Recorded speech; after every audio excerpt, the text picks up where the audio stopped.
méthode s'appelle Kweda Dangbe.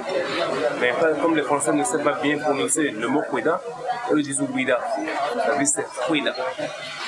Ici à Ouida, quand on voit les gens qui portent les deux faces sur le visage, c'est ceux qui venaient du Python dans notre famille, de notre divinité.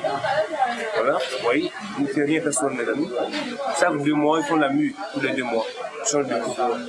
Et ça coupe ici, mais pour les œufs dans les forêts. Nous avons des bébés qui sont au couvent parce qu'ils ne suivent pas un vétérinaire. C'est ça. Les pythons n'attaquent pas de réaction agressive. Oui.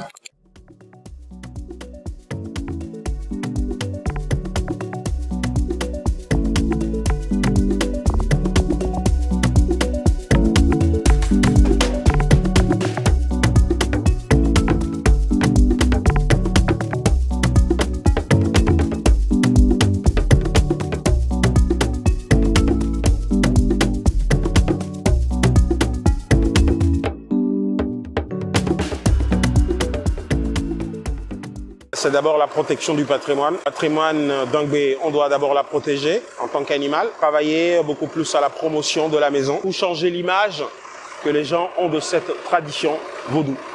Vous savez, quand on parle du vaudou, pour l'Occident, c'est le mal. Mais le vaudou vaut. Pour nous, ça veut dire sois relax, tranquille. Le vaudou, en fait, c'est l'écologie, c'est les 4 éléments. Donc le vaudou, c'est la nature, c'est la tradition, c'est les esprits. C'est rester en contact avec nos ancêtres, tout simplement. Le python, c'est l'animal sacré de la ville. Et c'est ce même python, Dangbe, qui est vénéré depuis l'Égypte antique. C'est ça qui a permis à nos ancêtres de sortir de l'Égypte. Et c'est ce même python, c'est l'animal de la clairvoyance qui a sauvé le royaume Kweda contre l'invasion du royaume d'Abomey. Et à plusieurs reprises également, ce python, on va dire, protégeait l'agriculture. Ça empêchait les rats de s'attaquer au grenier. Donc ici, pour la population, c'est l'animal qui fait du bien.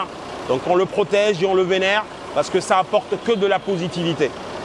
Et ceux qui le vénèrent sont reconnus par des signes. C'est les premiers habitants de la ville de Ouida qu'on appelle en fait les Kweda, les 2 x 5-10. Et ces 3 grandes familles aujourd'hui, Agbo, Adjovi et Zosungbo. C'est les 3 grands dignitaires de la famille Python à qui en fait, appartient ce patrimoine-là. C'était pas forcément ici. Le temple était au niveau de la capitale, Savi, Saché qui veut dire la clé, Chavi. Et c'est en 1727 que les fonds d'Abomey ont conquis la ville de Ouida.